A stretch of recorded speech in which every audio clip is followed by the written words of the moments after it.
Welcome to Second Order. This is a quiet channel with slow, calm explanations of familiar things. There's nothing you need to do. You can simply listen, or let the narration fade gently into the background while you rest. And before we begin tonight's topic, a small note. If you've been listening to the earlier episodes, about doors, chairs, and windows, we hope the pace and style of these conversations are resonating with you. This channel is meant to be simple and steady. A place where everyday objects are explored slowly, without urgency.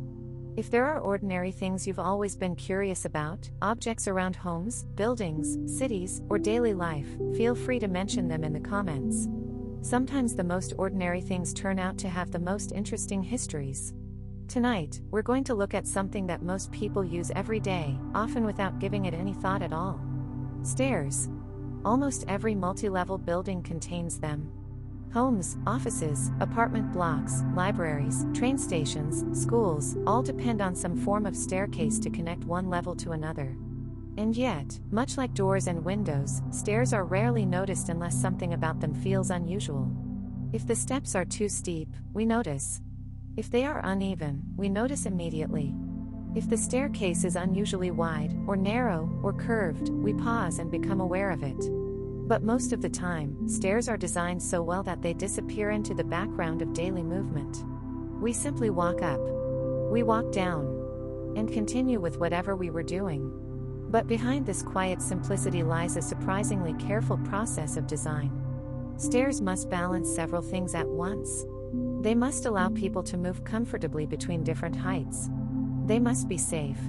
They must fit within the available space of the building. And they must remain durable enough to withstand years, sometimes centuries, of constant use. To understand how stairs came to look the way they do today, it helps to start somewhere ancient. Long before any indoor staircase existed, people were already shaping the landscape itself into steps. In mountainous regions around the world, builders carved footholds directly into rock faces to make steep terrain passable. Not decorative. Not ceremonial. Simply necessary. The ground was too steep to walk, so people cut ledges into it and walked the ledges instead. That instinct, breaking a large change in height into smaller manageable stages, is the entire idea behind every staircase ever built.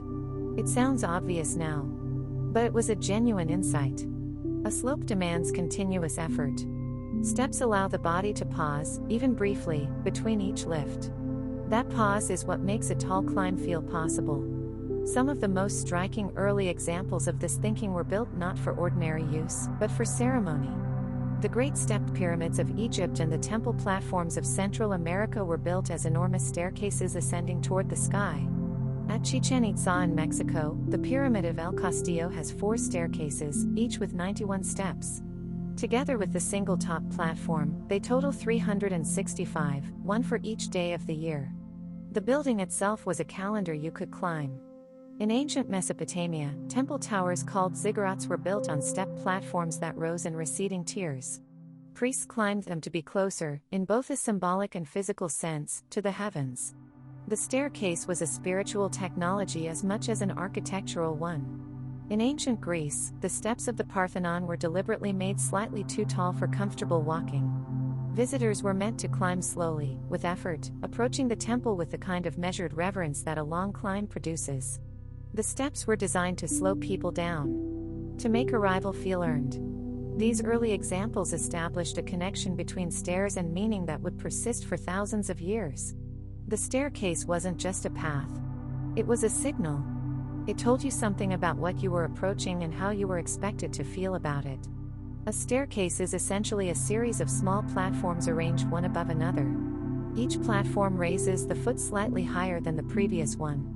Instead of climbing a steep slope all at once, the body moves upward in smaller, manageable increments. The earliest indoor staircases were often simple wooden structures. They might consist of 2 sloping supports, called stringers, with flat wooden boards attached across them to form steps. These boards are known as treads. The vertical space between one tread and the next is called the riser. Together, the tread and riser form the basic unit of a staircase. The tread is where the foot lands. The riser determines how high the foot must lift. If the riser is too tall, climbing becomes tiring. If the tread is too narrow, the foot does not feel secure. Designing stairs therefore involves finding the right balance between these two dimensions. Over centuries of experimentation, builders discovered that people climb most comfortably when the steps follow certain proportions. A commonly used guideline suggests that twice the height of the riser, added to the depth of the tread, should equal roughly the length of a natural walking stride. In many modern buildings, risers are around 7 inches high, while treads are around 11 inches deep. This proportion allows most people to walk up stairs with a natural rhythm. Too steep, and the staircase feels exhausting. Too shallow, and the steps become awkwardly long. What's interesting about this formula is that it wasn't invented by a single person. It emerged gradually from observation, thousands of builders across different centuries noticing what felt right and what didn't. The French architect François Blondel wrote it down formally in 1675, but by then it had already been in practical use for generations. The body itself was the blueprint. Builders simply learned to read it. These measurements may seem ordinary today, but they represent centuries of quiet observation about how the human body moves. Another important element of staircase design is the landing. A landing is a flat platform placed between flights of stairs. Landings allow people to pause, change direction, or simply rest before continuing. In tall buildings, long staircases are almost always divided by landings. This not only reduces fatigue but also improves safety. If someone were to stumble on a staircase with no landing, the fall could continue for many steps. A landing interrupts that movement. It provides a moment of stability. In many homes, staircases turn slightly as they rise. Instead of continuing straight upward, the stairs may reach a landing and then change direction. This arrangement allows the staircase to fit within a smaller area of the building. It also breaks the climb into smaller segments, making the journey feel less steep. Another interesting variation in stair design is the spiral staircase. Instead of rising in a straight line, spiral stairs curve around a central column. Each step is wedge-shaped, wider on the outer edge and narrower near the center. This arrangement allows the staircase to fit into a compact circular space. Spiral staircases were often used in towers or narrow buildings where space was limited.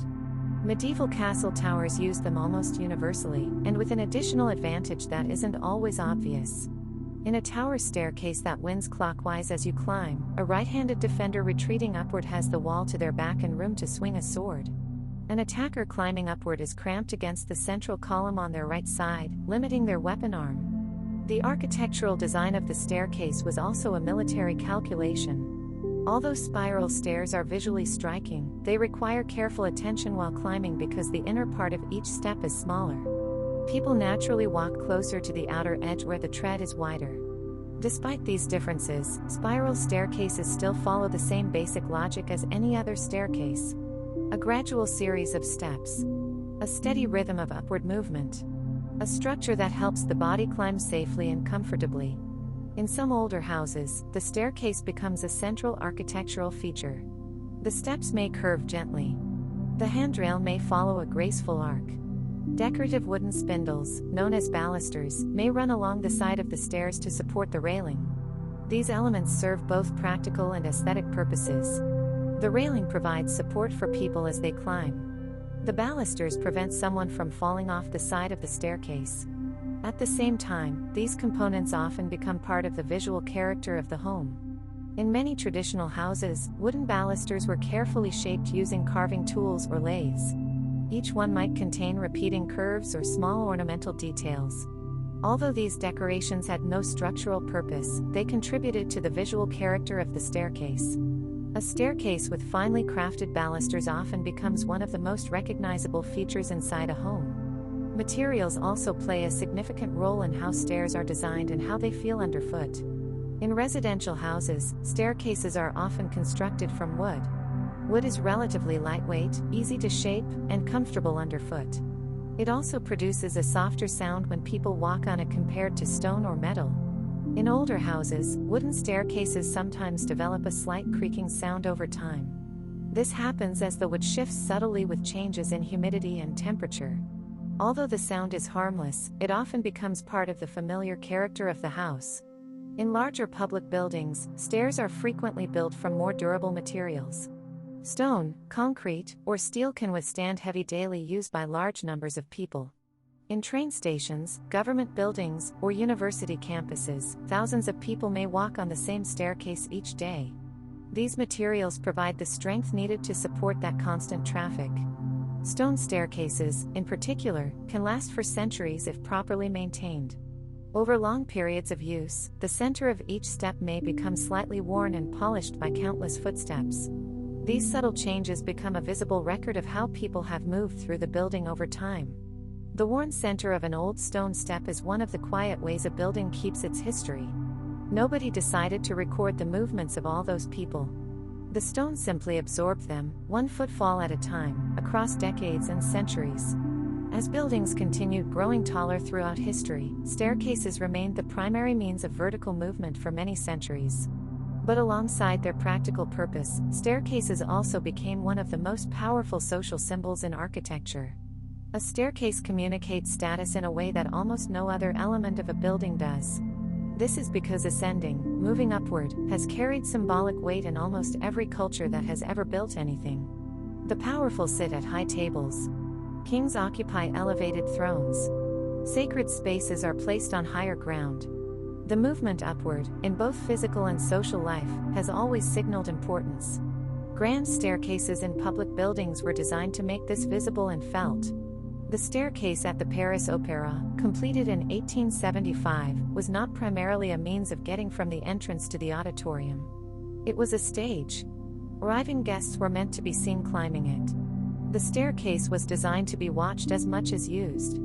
The width, the shallow angle of each step, the open balustrades, the chandeliers overhead, every element was calibrated to make the act of ascending feel theatrical. In country houses and aristocratic homes, the main staircase was often the first thing a visitor encountered after entering.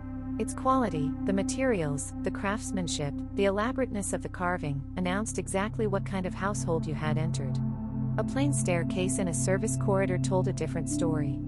Those were for servants, for deliveries, for the invisible labor that kept the house running. The front stairs and the back stairs were architecturally separate and socially distinct. The same building, two completely different routes through it, depending entirely on who you were.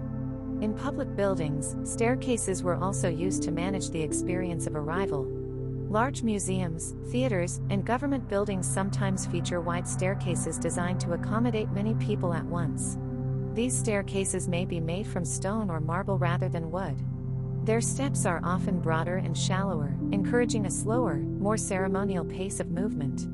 The staircase becomes not only a means of moving between floors but also part of the experience of entering the building.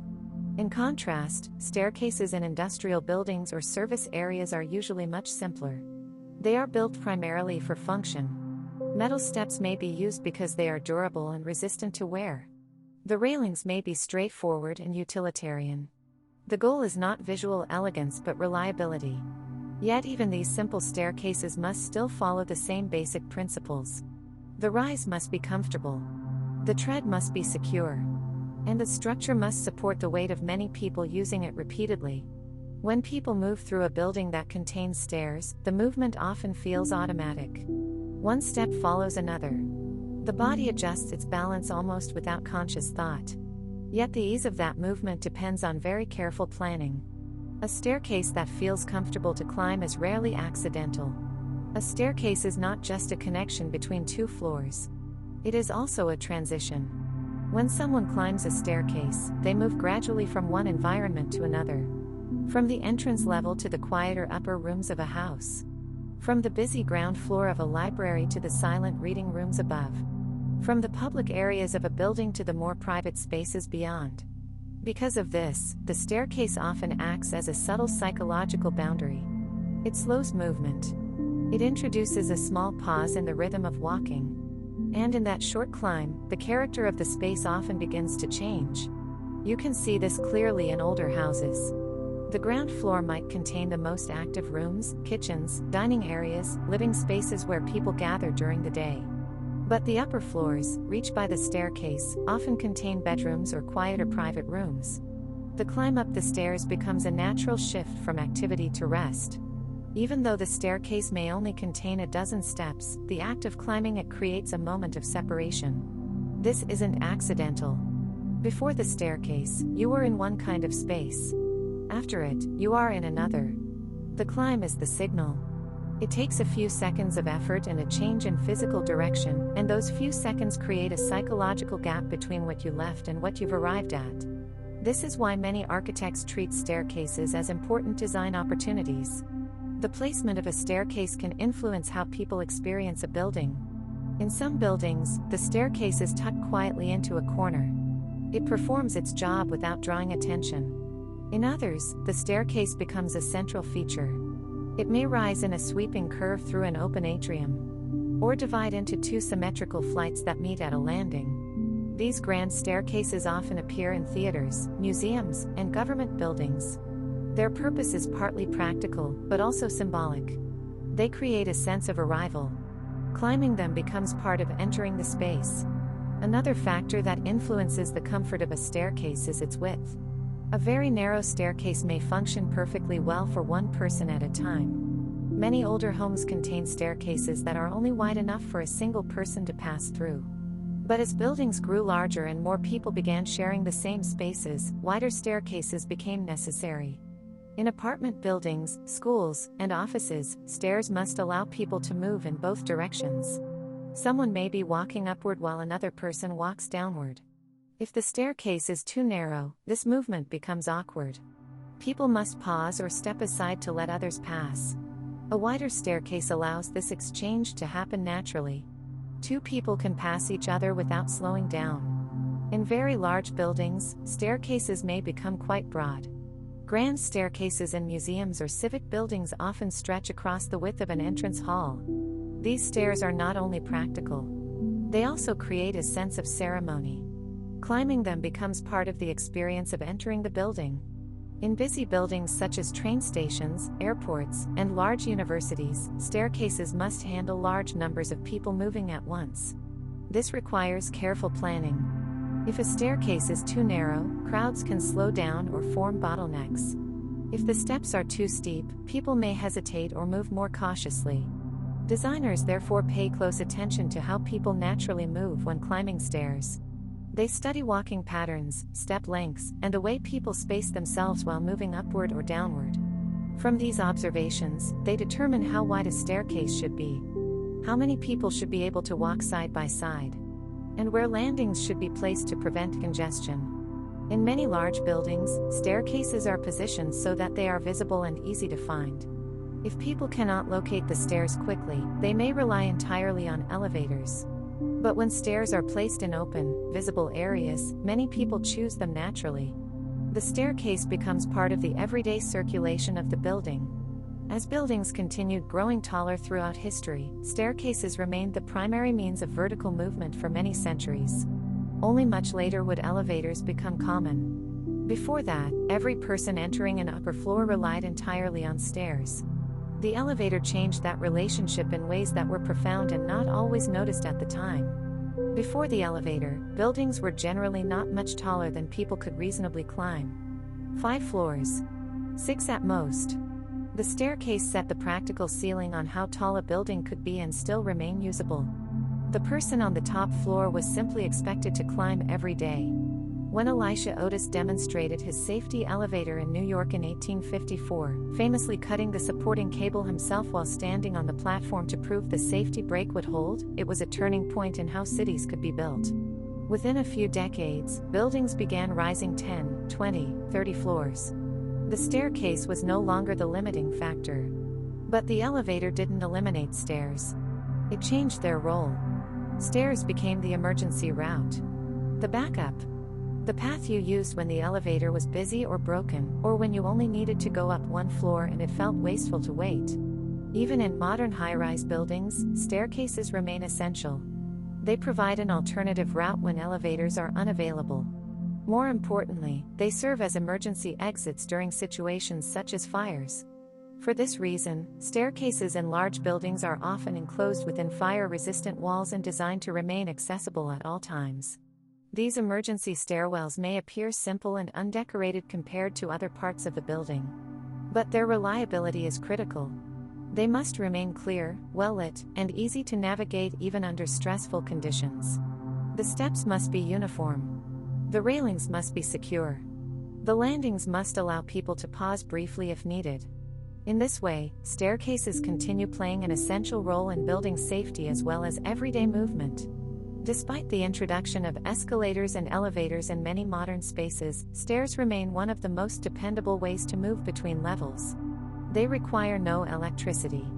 They involve very few mechanical parts. And they function as long as their structure remains intact. This simplicity is part of what makes stairs so enduring. From ancient stone temples to modern apartment buildings, the basic concept of the staircase has changed remarkably little. A sequence of steps. A gradual rise. A steady rhythm that allows the body to move upward without strain. Alongside the practical history of how stairs were built, there is a quieter parallel story about how they came to be regulated. For most of human history, staircases were built according to the knowledge and judgment of the individual builder. There were no formal codes. No specified riser heights. No legal minimum widths. What you built was what you knew, and what you knew came from experience and apprenticeship rather than written rules. This worked reasonably well for small domestic buildings. A carpenter who had built many staircases developed an intuitive sense of what proportions felt right. The knowledge passed from one generation to the next through practice rather than documentation. But as cities grew denser and buildings grew taller, the consequences of poorly designed stairs became more serious. A staircase that was slightly too steep in a private cottage was an inconvenience. The same staircase in a factory with hundreds of workers, or a tenement building housing dozens of families, was a genuine danger. Urban fires in the 19th and early 20th centuries were the most brutal teachers. Building after building burned, and again the reports came back with the same findings. Staircases were too narrow for the number of people who needed to escape. They were too steep for people to descend quickly. They were poorly lit. They ended at locked doors. The Triangle Shirtwaist Factory fire in New York in 1911 killed 146 workers, most of them young women. Investigators found that the staircase doors had been locked to prevent workers from taking breaks.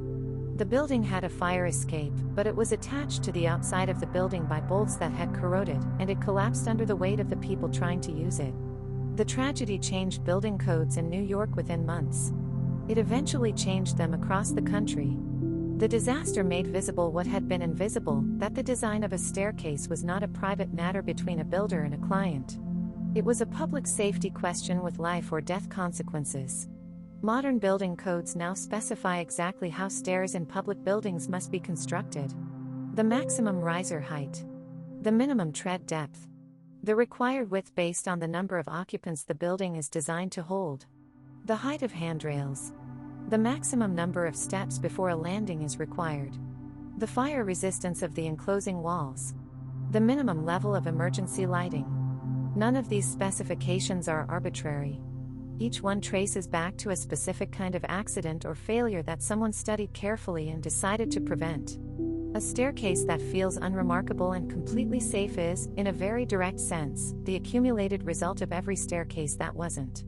One of the most interesting things about staircase design is how completely it is grounded in the geometry of the human body. The riser-to-tread ratio works not because someone decided it should, but because it matches the natural biomechanics of walking. When you climb a staircase that feels effortless, it is because the staircase is asking your body to do almost exactly what it would do on its own if walking on flat ground, redirected upward. Your stride length is roughly the same. The angle your knee bends is within its comfortable range. The amount of energy your muscles spend per step is approximately constant, which gives climbing a steady rhythm rather than a series of lurches. When those proportions are wrong, your body notices immediately, even if you can't name what's off. A step that is slightly too high makes your leading knee rise further than expected, which your hip and lower back quietly compensate for. Do that 100 times a day and the compensation accumulates into fatigue, then discomfort, then injury. Children experience this more acutely than adults because their legs are proportioned differently. A staircase designed for an adult has risers that are a substantial fraction of a child's leg length. Children learning to use stairs often go one step at a time, leading with the same foot repeatedly, because the adult-scaled staircase doesn't match their stride. They're not being cautious. They're adapting their technique to a structure that wasn't designed for them. People with mobility impairments encounter a more extreme version of this. A few inches of extra riser height, or a step that is slightly narrower than expected, can be the difference between a staircase that is usable and one that isn't. This is partly why ramps became a standard parallel feature to stairs in modern building design. The ramp is not a concession. It is a recognition that the staircase, despite its centuries of refinement, was calibrated for a specific body type and a specific range of physical ability. Everyone outside that range needed something different. The relationship between stairs and the body also shifts with age in ways that are worth noticing. A child discovers stairs as a physical challenge. There is a stage, around a year old, when a child who has just learned to walk approaches the bottom step of a staircase and considers it with a kind of concentrated seriousness. The step is large relative to them. Climbing it requires effort and balance and a small act of courage. For most of adult life, stairs are simply part of the background. They are used without thought, climbed without awareness, a piece of infrastructure so familiar that it generates no experience at all. Then, gradually, often imperceptibly, stairs begin to require attention again. The handrail becomes something to actually hold rather than something to rest a hand on. The descent becomes more cautious than the ascent. The body, which once moved up and down stairs without any conscious input, begins asking to be consulted again. The staircase hasn't changed. What has changed is the relationship between the person and the structure. And in that changing relationship, the staircase becomes visible again, the way objects only become visible when they start to resist us. So far we've been thinking primarily about stairs inside buildings. But steps appear outdoors as well, and the outdoor staircase has its own distinct history. In hilly cities, outdoor staircases are often the only practical way to connect streets at different elevations. In Lisbon, Porto, and the coastal towns of Italy and Greece, stone staircases run between levels of the city like narrow tributaries. They are not architectural features designed for beauty. They are simply the city's solution to the problem of a sloped landscape. Over time, these outdoor staircases become part of the identity of a place. The steps in Positano, running between whitewashed walls with the sea visible at the end of every descent. The Bonsecours steps in Montreal. The Spanish steps in Rome, built in the 18th century not primarily as a staircase but as a terrace and meeting place, a designed outdoor room that happened to use steps as its organizing principle. The Spanish steps are worth pausing on. They were built between 1723 and 1725 to connect the lower Piazza di Spagna to the upper Church of Trinità dei Monti. The designer, Francesco de Santis, was given a budget and a brief, and what he produced was something that is still one of the most visited places in the world. Not because of what it connects. Because of how it feels to be on it. The steps are wide. The angle is shallow. The surface is travertine marble worn smooth by 3 centuries of use. The flight is broken into terraces that allow people to sit. It is, in other words, a staircase designed not for efficient vertical movement but for human loitering, for sitting, watching, talking, and simply being in a place. That's an unusual design brief for a staircase. But it reveals something about the object's potential. When stairs are freed from the constraint of fitting inside a building, they can become something different. A landscape feature. A gathering place. A stage. In a quieter way, the same thing happens with garden steps. A garden terrace connected by a short flight of stone steps invites a particular kind of movement. You descend slowly. You pause on the lower level and look back up. The change of elevation gives you a slightly different view of the same space. Gardens have used this for centuries. The terraced gardens of Renaissance Italy were designed around sequences of staircases and levels that revealed the landscape in stages, each descent or ascent offering a new composition. The staircase was the device that controlled what you saw, and when, as you moved through the space. Over the past few decades, architects have also begun paying attention to how stairs affect health and well-being. Climbing stairs requires more physical effort than riding an elevator. Even a short climb engages muscles and increases heart rate slightly. Because of this, some modern buildings encourage stair use by making staircases attractive and accessible. Instead of hiding the stairs behind closed doors, they place them in open areas with natural light. Large windows may illuminate the staircase. Comfortable railings and wide steps make the climb feel easier. In some buildings, the staircase even becomes a social space. People pause on landings to talk. They slow down while walking beside coworkers or classmates. The staircase becomes not only a pathway but also a place where small interactions occur. This is a quiet reversal of what had been happening in buildings for most of the 20th century. For decades, the logic was, make the elevator as convenient as possible, tuck the stairs away somewhere functional. The result was that most people in office buildings almost never used the stairs at all, and never had any reason to. Now some buildings are rethinking that. They are making the staircase the easier choice, placing it at the front of the building rather than the back, making it beautiful, giving it daylight. Some studies have found that when stairs are made visually prominent, stair use in a building can increase by 30 or 40% without any additional incentive. The design of the space changes the behavior. And the behavior, over the course of a working life, changes the body. Yet despite these variations in design, the essential experience of climbing stairs remains remarkably consistent. Step. Then another step. The body adjusts its balance. The rhythm becomes steady. Within a few seconds, the movement feels automatic. Another subtle quality of staircases is the sound they produce. The sound of footsteps on stairs is often different from the sound of footsteps on flat floors. Wooden stairs may creak softly under weight. Stone steps produce a steady echo. Metal staircases sometimes create a hollow ringing sound when someone walks across them. These sounds become familiar to people who live or work in a building. In older homes, family members often learn to recognize the sound of specific footsteps on the staircase, the rhythm of someone climbing upstairs late at night, or the quick pattern of steps descending in the morning. The staircase becomes a kind of quiet instrument within the house. It records movement. It reflects presence. And it adds a subtle soundtrack to everyday life.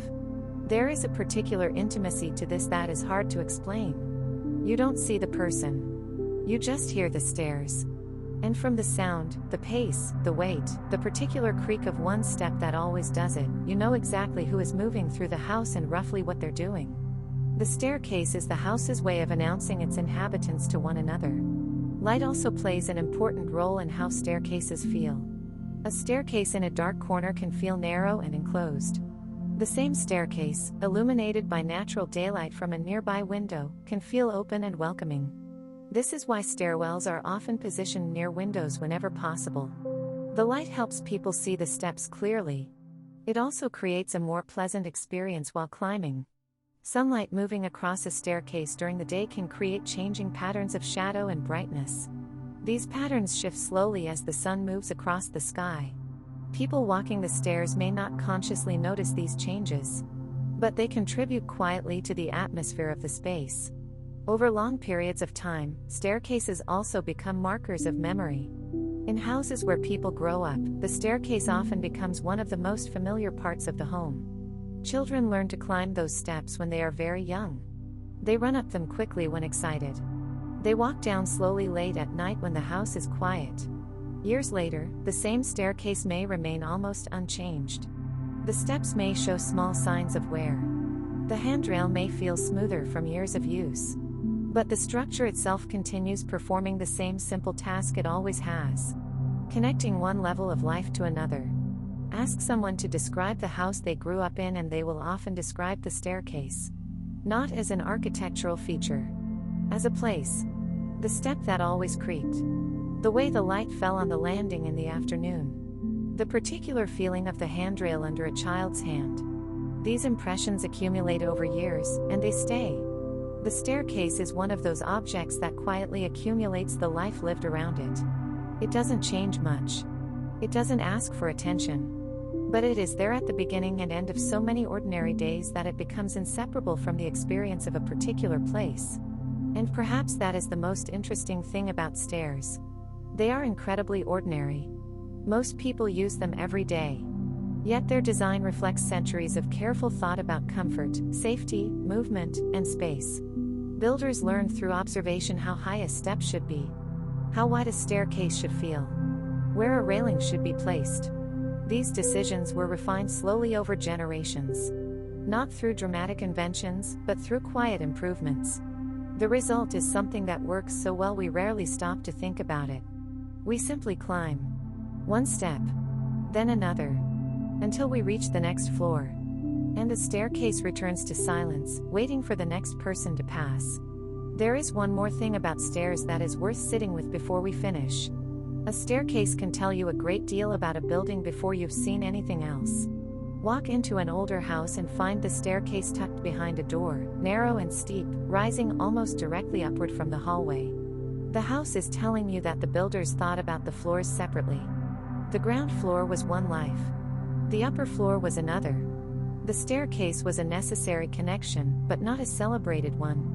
Walk into a different house where the staircase rises from the center of the entrance hall, wide and gently curving, with a polished handrail and a window at the first landing that lets afternoon light fall across the steps. That house was designed to make arrival feel significant. The staircase is part of the welcome. The same contrast appears between institutional buildings. A hospital staircase, enclosed in a fire-rated stairwell with gray walls and rubber-edged steps, speaks entirely of function. It is saying, this is the emergency route, use it when you must, do not linger here. A university library staircase, open and airy, with carved stone banisters and high windows on each landing, is saying something entirely different. It is saying, this building values the things that happen inside it. The act of going upstairs to find knowledge is something worth doing with a degree of dignity. Even modern staircases in contemporary office buildings carry this communication forward. A building that places its staircase behind a plain door marked emergency exit only is a building that doesn't want you to use the stairs unless you have to. A building that puts its staircase in the middle of the atrium, open and well-lit and surrounded by the spaces where people work, is a building that considers moving between floors to be part of how people interact with the place. These are not incidental differences. They reflect choices made during design about what kind of building this should be and how people should move through it. And those choices play out, every day, in whether people take the stairs or wait for the elevator, whether they run into colleagues on the way between floors or never see them, whether the building feels like a place with a circulation or a place with a set of boxes stacked on top of each other. The staircase is a relatively small element compared to the overall mass of a building. But its placement, its quality, and its character quietly shape the experience of the entire structure. The final thing worth noticing about stairs is how long the basic idea has persisted without fundamental change. We have developed extraordinary technologies for vertical movement. Elevators that travel dozens of floors in under a minute. Escalators that move thousands of people per hour through transport hubs. Funiculars and cable cars that climb mountains. Lifts that operate silently behind the walls of buildings so that heavy objects can be moved between floors without any human effort. And yet the staircase, which is, when you reduce it to its essentials, a series of ledges arranged in sequence, has not been improved upon in any fundamental way. It does not need electricity. It does not require maintenance beyond keeping it clean and structurally sound. It has no moving parts to wear out or replace. It functions identically on the first day it is used and a century later. This kind of persistence is rare in the history of objects. Most things we use are replaced, fairly quickly, by better versions. The oil lamp was replaced by the gas lamp, then the electric light. The hand-cranked vehicle was replaced by the automobile. The telegraph was replaced by the telephone and then by something that makes the telegraph almost impossible to imagine needing again. The staircase has simply continued. Not because no one tried to improve it. There have been proposals, over the years, for spiral conveyors, moving ramps, continuous belt staircases, and other mechanical alternatives to the simple step. Most of them were too complex, too expensive, or simply less reliable than the thing they were trying to replace. The staircase persists because it is already close to optimal for what it does.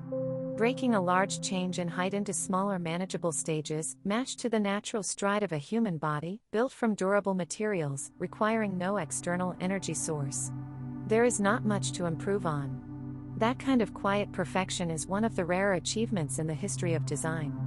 Not the perfection of a precisely calibrated instrument, or the perfection of a beautiful object made to be admired. The perfection of something that works so well, for so many different people in so many different contexts, that it essentially stopped needing to change. When you next walk up a flight of stairs, in a house, in an office, in a museum, in a train station, wherever you happen to be, it is worth remembering that the step you are standing on is the product of thousands of years of accumulated observation, refinement, and occasionally painful learning about how the human body moves through space. The ancient builders who cut ledges into hillsides were solving the same problem. The medieval craftsmen who shaped spiral staircases for castle towers were solving the same problem. The architects who designed grand ceremonial staircases for 19th-century opera houses were solving the same problem. And the building codes written after industrial disasters were written to ensure that the solution stayed reliable, even when the pressure was on to cut corners. All of that history is present, in some form, in every staircase you have ever used. Most of the time you don't notice it. You just climb. That's all for now. This has been Second Order. Take the rest of the night slowly.